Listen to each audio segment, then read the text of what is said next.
ეს ნომერი მესამე საბავშვო ბაღამდე მისასვლელი გზა. დაწესებულებაში დაახლოებით 200-მდე ბავშვი დადის, მათ ყოველდღიურად ასეთი გზის გავლა უწევთ. ახალციხის მესამე საბავშვო ბაღაბაღი მიქუთიშვილის ქუჩაზე მდებარეობს. დაწესებულებამდე მისასვლელი გზა ამორტიზებულია. მშობლები ამბობენ, რომ უამინდობის შემთხვევაში აღნიშნულ მონაკვეთზე გავლა ტალახის გამო თითქმის შეუძლებელია. დაწესებულების მენეჯერი განმარტავს, რომ პრობლემის მოსაგვარებლად განცხადებას ყოველწლიურად წერს, თუმცა ტერიტორია ამ დრომდე მოუწესრიგებელია. ერთადერთი ჩვენი პრობლემა თქვენი თვალით ნახეთ არის ეს გზა. გზაზე განცხადება შეტანილი გვაქვს უკვე წლებია.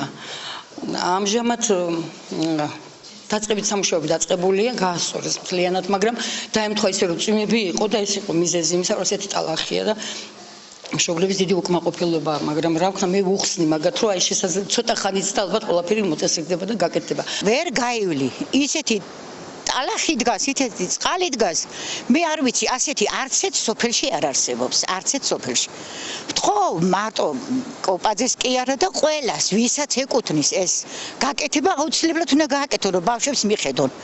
მომავალ თაობას და მე ახლა მოხუცი ქალი მქვია და ბავშვს იქიდან აქამდე რომ გამოიყვან ხელით. აქედან იქ უნდა მიიყვანო და მესაც შემიძლია ამდენი 100 არის ჩემისთან და რამდენი. მიქუთიშვილის ქუჩის მოწესრიგების მოთხოვნით განცხადებებს წერენ უბნის მაცხოვრებლებიც. მოსახლეობა ამბობს, რომ ადგილობრივი ხელისუფლების პირველი პირები მათ სანაპირო ქუჩის რეაბილიტაციას ყოველწლიურად პირდებიან, თუმცა ამ დრომდე ტერიტორიაზე არაფერი გაკეთებულა. ტრაქტორი მოიყვანეს, მithom გაასწორეს ეგ იყო. გაასწორეს და წავიდა ბორჩაიკა. შარშან კიდე ეგრე წელსაც ეგრე. აქ ხალხი ცხოვრობს თუ ღორები ცხოვრობენ, ვერ გავიგეთ ჩვენ.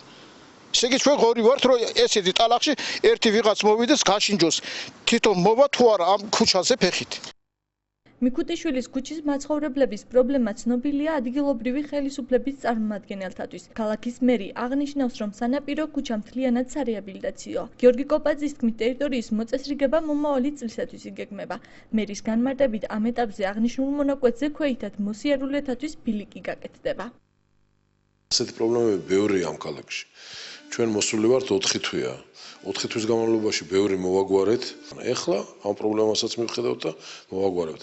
მე უბრალოდ მინდა მოსახლეობას მოუწოდო იმისკენ, რომ ნუ იქნებიან ასე კატეგორიულები იმ ტონში, რომ ჩვენ თითქოს ახლა არ გვინდა რომ ეს გავაკეთებთ, მაგრამ ეს მარტო ბაღის გზა რო გავაკეთოთ, არ იქნება პრობლემებზე. მთლიანად მთელი ქუჩა სანაპიროზე ეს ქუჩა უნდა გაკეთდეს.